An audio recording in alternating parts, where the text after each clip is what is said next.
Administrator municipal committee Iqra Nasir की जानिब से महकमाना रिकवरीज को बजट टारगेट के मुताबिक तेज करने की हदायत जारी की गई थी, जिसके पेश नजर दिसंबर तक बेहतर रिकवरी करने वाले मुलाजमीन को असिस्टेंट कमिश्नर व एडमिनिस्ट्रेटर म्यूनिसिपल कमेटी कमालिया इकरा नासिर की जानिब से नकद इनाम के साथ साथ तारीफी सर्टिफिकेट भी जारी किए गए।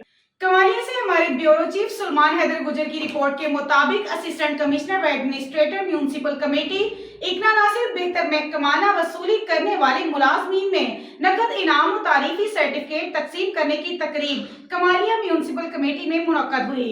इस तकरीब में Kamalia assistant commissioner administrator municipal committee Iqra Nasir के हमरा चीफ ऑफिसर अली रजा और municipal officer finance Hafiz Masood Jalani भी मौजूद थे। नकद इनाम तारीफी सर्टिफिकेट हासिल करने वाले मुलाजमीन में से सेठ राना हारिस खान ने पहली पोजीशन हासिल की, दूसरी पोजीशन मौलवी मुनीर और राना अब्दुल खान ने तीसरी पोजीशन हासिल की।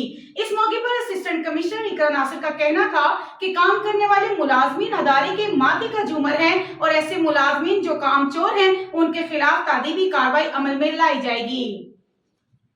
मजीद ऐसी खबरों से बाखबर रहने के लिए हमारे चैनल को लाइक शेयर सब्सक्राइब जरूर करें ताकि आने वाली हर नई वीडियो आपको मौसूल हो सके। तो देखते रहिएगा चैनल 1 by 1 न्यूज़ HD।